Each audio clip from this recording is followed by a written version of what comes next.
Alright, we're out here in the garden. Garden of Gaines 1. As you can see, it's a freaking mess. Over here we got all the potatoes. Oh, there's what a potato flower looks like. Then we got a good mix over here of Detroit Red, I think one is called, Yukon Gold, and there's some purple ones, I think Purple Majesty or something like that. So obviously the weeds have definitely taken over here. Then if you look over here, we've got green beans, we've got one row of cucumbers, which you can kind of see the difference. Right there it's a little bit deeper green maybe. I don't know, it all kind of looks the same. Then we got sweet corn beyond that, but here we've got ground cover fabric down, so there's still weeds popping up through some of that stuff, but you know, overall it's doing a hell of a lot better than the rest of the garden. And then coming down here, we're working on, Kyla's raking up some of those weeds, and really we'll probably just redistribute that as like a mulch around everything else, so that'll die and, you know, just help kind of control the weeds. And then we've got squash, spaghetti squash going down the line here. Obviously it's really hard to see with all the weeds, but it's there. You look hard enough, and then so that's what we're gonna be working on today. We'll get all that figured out, hill up some more of these potatoes, and then you know, really that's kind of the name of the game today. And then I've just got some quick maintenance to do at our garden, just tie up and prune some more tomatoes. You know, tomatoes are just kind of like a never-ending battle, so you know, it's kind of fun too. But let's go over here to the potatoes. Look at all these. I'm gonna hold on to this. Yeah, I've just never really seen like flowers like that, but look, so right here you can see we've got some flowers missing, so that means we're starting to get some bug action going on. So there's probably a Colorado potato beetle around here somewhere, so definitely gonna have to get back up here tomorrow, do some spraying. You know, overall the plants still look pretty good, so you know, got a lot of pollinator action going on. There's a bumblebee, and that's about it. So we're just gonna kind of do this thing, and where's the tripod? It's not out here. It's in the car, I think. Got some bug action going on, or some diseases, I don't know. But so yeah, we've been kind of neglecting this garden, but definitely need to get some spray going on, and then we'll be good to go. So we're gonna get this done. So let's do a little before picture and then get an after. Over here, potatoes. We'll go down the row. There's Kyla. So you see a lot of green. That's the progress we've made so far. Here's our cucumbers. And we're also going to get, forgot about the cucumbers, we're going to get some stakes driven in the ground, and then we got some trellis netting. This is 6.5 feet tall and 30 feet long, so it'll be just long enough. We'll have a little bit left over, but this will be a way to keep the cucumbers from sprawling out and you know, really just produce a lot more fruit. So that's what we're up to today, so we'll check back in with you once we get everything done. Alright, so we're out here pulling weeds. They're popping up here through this ground cover fabric, so they're coming up pretty easy. It's just like grass. And then here we also have some sunflowers that are popping up through. So since this one's growing next to a cucumber, cucumbers and sunflowers are companion plants. So basically, as the sunflower grows, this cucumber is going to use the sunflower as a trellis. And then obviously we're going to install that other trellis too. So it's pretty windy out here, so I don't know if you can hear very well, but that's kind of what we're doing now. If you can see the progress we've made in the garden on the potato beds. And then we have squash over here too. Spaghetti squash. He said spaghetti squash. So that's what we're doing now. Just gonna finish this up. probably pull out some of these extra sunflowers. Like, I hate to do it, but oh.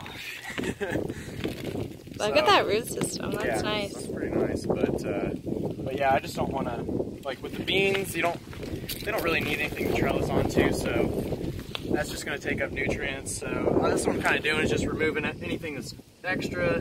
Like, I think it's necessary with the cucumbers, but definitely got to remove all these weeds so we got all the nutrition going to our food, not to the weeds. So that's what we're doing now, and that's about it. So everything's looking pretty good. There's some holes, definitely got some bug damage, but overall, you know, I'm pretty happy with how this is turning out, since we haven't done anything up here really. So you know, I set it up to be like a minimal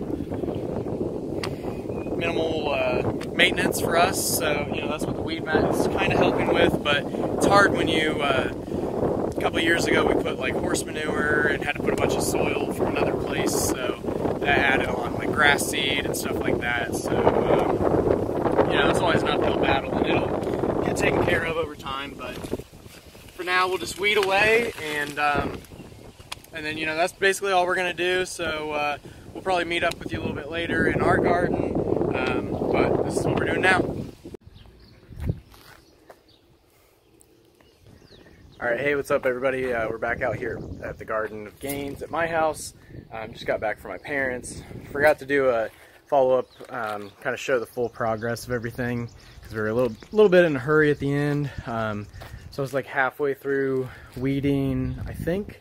Yeah, I was just picking weeds. And I hear my mom yelling, and I'm like, oh, she's just being dramatic about something, you know. And then I go up to the front, and a fox had actually come over and taken one of the cats. So then, like, I saw the fox, and I took off across the road. There's like this little, like, I don't know what they're trying to do, like nature preserve or some shit over there.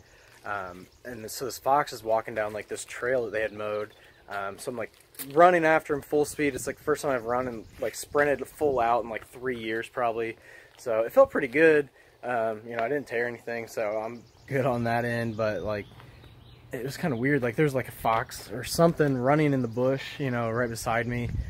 So I'm just happy like nothing bit me and I didn't get rabies. Sucks that we lost a cat, but you know, I guess that's just nature. So, you know, we finished up weeding in between all the rows. Like, the potatoes are growing awesome. We had to do some weeding like where we had the ground cover, even though, you know, it took care of a lot of weeds, but there's still stuff poking up through the holes. So, you know, just cleaning that out for the corn, the beans, and the cucumbers. Then also set up a trellis, like a white trellis net for the cucumbers, so that'll help, you know, give them something to latch onto and grow. You know, get vertical, give a little bit more space to the canopy, and ultimately just produce more fruit. So basically I'm going to do kind of the same thing here. We've got some wooden stakes, and we don't have cucumbers here, so what I'm going to do with the tomatoes is stake them up using a method called the Florida weave. So basically what we'll do is probably pound like 1, 2, 3, maybe 4 stakes, just to give some more stability. And then we'll start up here at this far end, right here, and we'll have a stake. Probably put another one like right here, another one like right here, and then another one on the end. And then basically what you'll do is you'll tie the twine around the stakes over here, about maybe 9 to 12 inches off the, you know, from the top of the pots. So we'll do that, and then basically you just weave it so it'll go around this side of this tomato plant, around, or wait, yeah, so it'll go alongside on one side and then swoop around on the other. So I'll do get a video of that so you can kind of see the demonstration, get a little bit better idea of it. But that's what we're going to do for these plants. And then another thing is a new product that I'm trialing for A.M. Leonard. We're getting ready to bring this on, and taking a little bit of time to get that added, but finally getting it done. But it's called Hooked on Tomatoes. It's just kind of like an alternative to like a tomato cage, you know, really cost effective. The guy who invented this reached out to me, and I'm like, you know, that's a pretty cool product. we definitely want to test it out, but you know, I think it's worth bringing on just because it's a new and cool thing, you know. So like some of our tomato plants, I just tied it to a bamboo with the twine. So we'll have that method, we'll have the hooked on tomatoes method, and then we'll also be doing the Florida weave down here. So really the only thing we're not doing is, having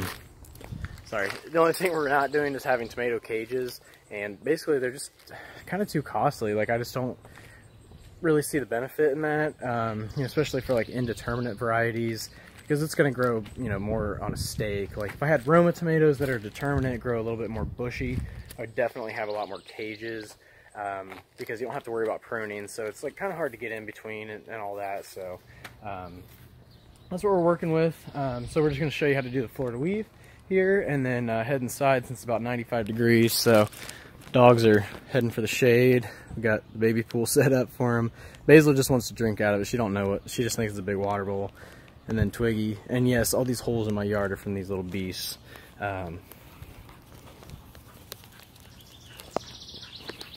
So that's what we got going on. I'm pretty whipped. Did a lot of mulching up at my parents' too.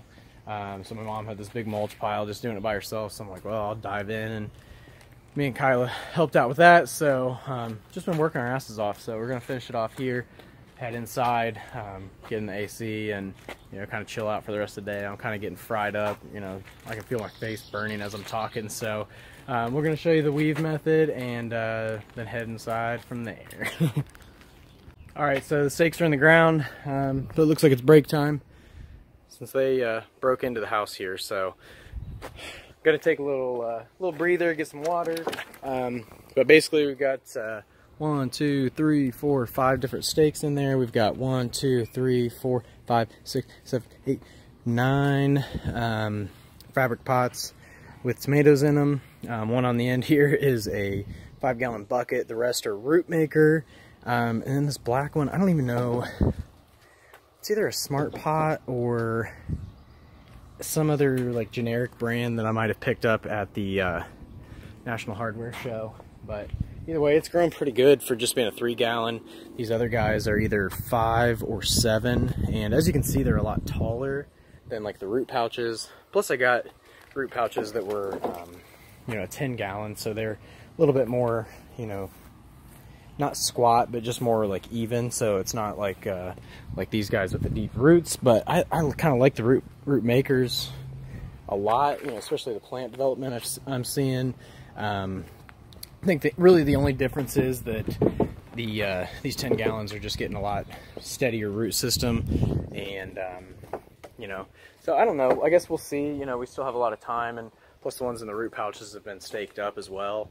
The root makers, they're just needing it now. So you know, I think kind of getting that deep, just allowing that tomato to kind of grow all the way down, because some of those even have holes in the bottom of them, so the roots are going through the bag and kind of grounding themselves into the actual soil. So those are the root trapper grounder bags. So you know, it's kind of a cool feature, you know, especially if you're a tree grower. Like, you definitely want that, and it helps prevent like blowover. You know, a lot of labor and time is spent on, you know, picking pots up, and plus it's going to damage the trees and all of your plants. So either way, we're going to take a little breather and then come back out here and do a little weaving.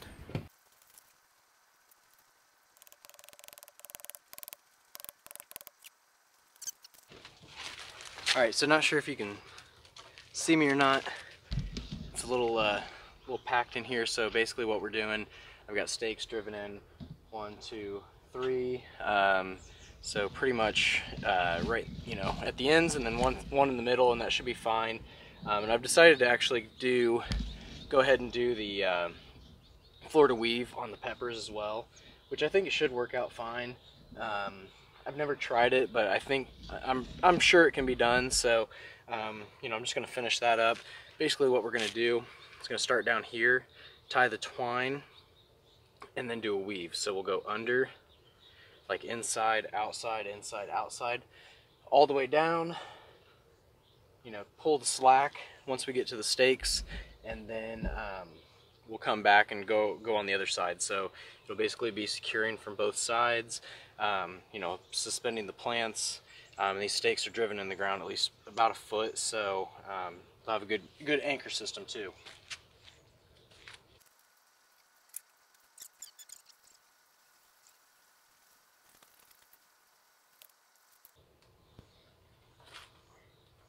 Alright, then once you get to the post, you're going to want to wrap it around a couple times. Pull out that slack as much as you can. And then keep on.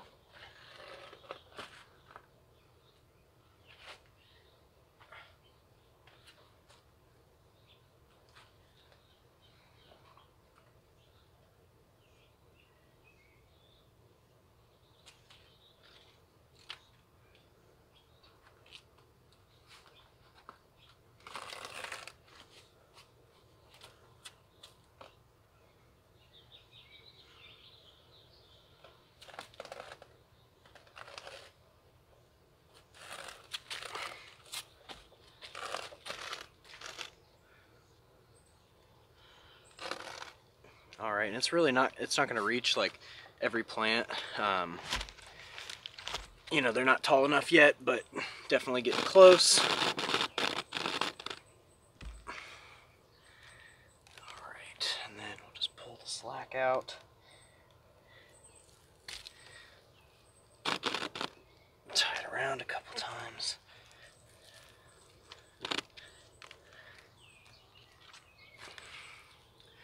And then I feel like I should maybe have to tie this off, but I'm actually just going to take it back down to the other end and then tie it off down there, and then maybe we'll do the opposite on the rest of the rows that we do.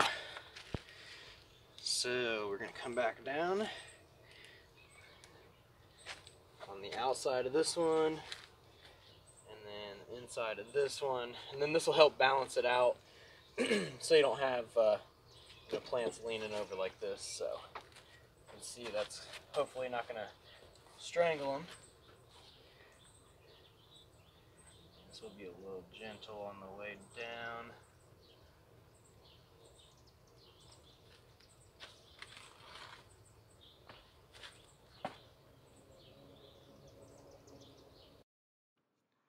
Alright, so here I'm finishing off the Florida weave, basically just going down and you know, going on the inside of one plant, outside of the other, and you do that all the way down, fasten it in the middle, tie it or wrap it around the stake in the middle, and then you'll end up tying it off at the ends. You know, once you've made your, you know, go down and back, and then that'll hold, you know, give some tension on both sides of the plants, so to keep them upright. So basically, I kind of did it the hard way here because I was doing it without a tool.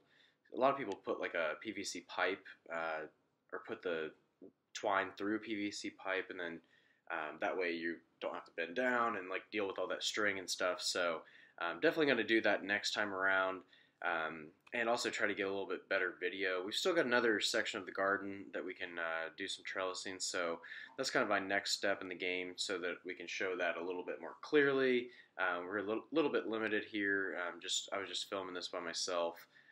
But still get the general gist of it, and you know, just a couple days later I can tell you that the peppers are growing great from this method, so we're definitely going to be having to do it again once they grow up a little bit more. So thanks for watching in, and as always, I appreciate it.